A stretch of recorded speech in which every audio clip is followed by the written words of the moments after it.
வணக்கம், நான் உங்கள் அம்மா சமையல் மீனாட்சி. இன்றைக்கி சூப்பரான ஒரு பன்னீர் பால் தான் பண்ண போகிறோம். இது சாயங்கால நேரத்தில் ஸ்நாக்ஸாகவும் கொடுக்கலாம். அதை தவிர இதை பண்ணிவிட்டு நம்ம கிரேவி மாதிரியும் வைக்கலாம். வாங்க பார்க்கலாம்.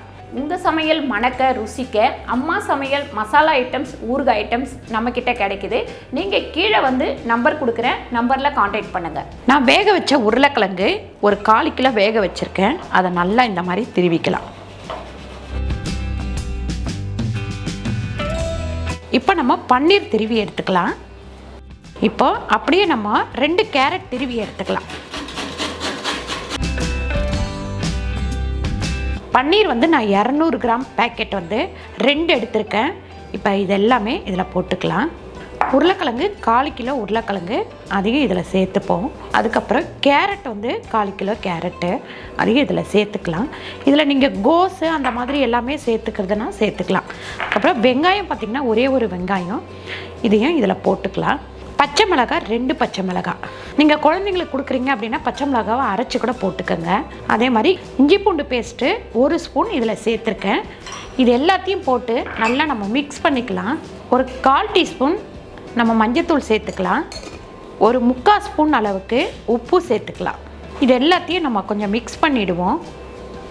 நறுக்கி வச்சுருக்க கொத்தமல்லி சேர்த்துக்கலாம். காஷ்மீர் மிளகாத்தூள் 1 ஸ்பூன் அளவுக்கு சேர்த்துக்கலாம். இதில் உங்களுக்கு நல்ல மசாலா ஐட்டம்ஸ்லாம் சேர்க்கணும் அப்படின்னா சேர்த்துக்கலாம். நீங்கள் கரம் மசாலா பொடியோ இல்லை மட்டன் மசாலா பொடியோ எது வேணுனாலும் சேர்த்துக்கலாம். நான் இன்றைக்கி மைல்டாக சேர்த்துருக்கேன். நல்லா இதை மிக்ஸ் பண்ணிப்போம்.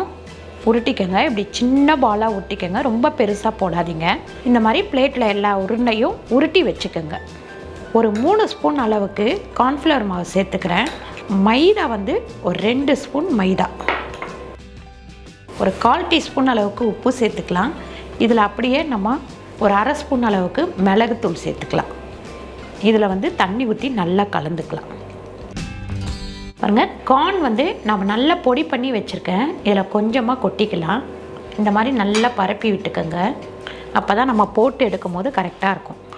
இப்போ இந்த பன்னீர் பாலை நம்ம கார்ன்ஃப்ளவர் மாவும் மைதாவும் கலக்கி வச்சுருக்கோம். போட்டு டிப் பண்ணி எடுத்துக்கலாம். எடுத்துட்டு இந்த கார்னில் எடுத்து போட்டுப்போம். இந்த பொடியில் போட்டு நம்ம மிக்ஸ் பண்ணும் போது பொரிச்சு எடுத்தால் நல்ல மொறுமொறுன்னு இருக்கும். நம்ம பிரெட் டூலில் போடுறத விட இதில் போடும்போது இன்னும் கொஞ்சம் டேஸ்ட் நல்லா இருக்குது. நல்ல மொறுமொறுப்பு தன்மையோடு இருக்குது.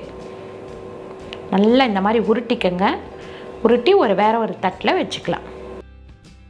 சூப்பராக இந்த பன்னீர் பாலை எல்லாம் ரெடி பண்ணிட்டோம். இப்போ கடாயில் எண்ணெய் ஊற்றி எண்ணெய் காஞ்சோன்னு பொரிச்சு எடுத்துக்கலாம். பொரிக்கிற அளவுக்கு எண்ணெய் ஊற்றிக்கலாம். கொஞ்சமாக ஊற்றி பொரிச்சிக்கலாம். எண்ணெய் நல்லா காஞ்சிருச்சு. அதில் பொரித்து எடுத்துக்கலாம்.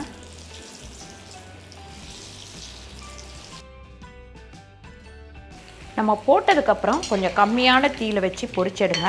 அப்போ தான் உள்ளெல்லாம் நல்லா வேகும்.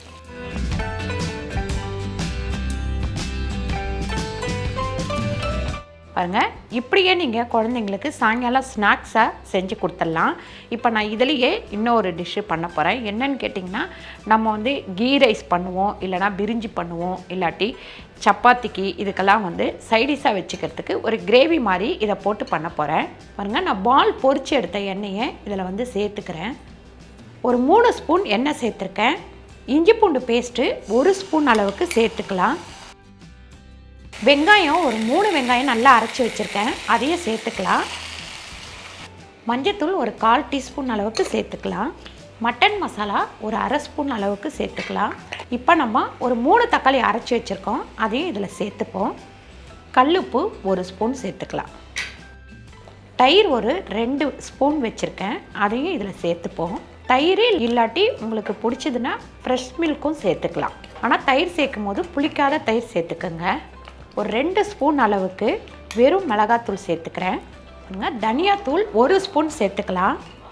ஒரு 1/2 ஸ்பூன் அளவுக்கு பாவ்பாஜி மசாலா சேர்த்துக்கலாம். கொஞ்சமாக இதில் தண்ணி சேர்த்துட்டு நல்லா நம்ம மூடி வச்சிடலாம். இந்த மிளகாத்தூள் வாடை ஃபுல்லாக நல்லா போகட்டும். இந்த கிரேவி பார்த்திங்கன்னா நல்லா அந்த மசாலா வாசனைலாம் போயிட்டு நல்லா ஒரு 10 நிமிஷம் நான் கொதிக்க வச்சுட்டேன். இப்படி திக்காக இருக்கட்டும். திக்காக இருந்தால் நல்லாயிருக்கும். அதுக்கப்புறம் நம்ம இந்த பொரிச்சு வச்சுருக்க பன்னீர் பாலை இதில் போட்டுக்கலாம்.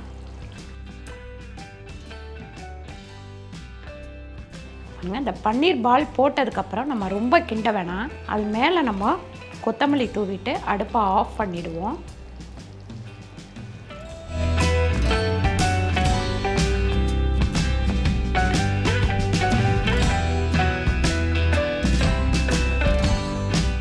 அழகான ஒரு பன்னீர் பாலும் அருமையான ஒரு பன்னீர் பால் வச்சு ஒரு கிரேவியும் பண்ணியிருக்கோம். கண்டிப்பாக நீங்கள் ட்ரை பண்ணி பாருங்கள். ரொம்ப ரொம்ப ரொம்ப பிள்ளைங்களுக்கு எல்லாருக்குமே ரொம்ப பிடிக்கும். ரொம்ப டேஸ்ட்டாக இருக்கும். இந்த வீடியோ உங்களுக்கு பிடிச்சிருந்தால் லைக் பண்ணுங்கள், ஷேர் பண்ணுங்கள், சப்ஸ்கிரைப் பண்ணுங்கள், ஃபேஸ்புக்கில் ஷேர் பண்ணுங்கள், மறக்காமல் கமெண்ட் பண்ணுங்கள். நன்றி, வணக்கம்.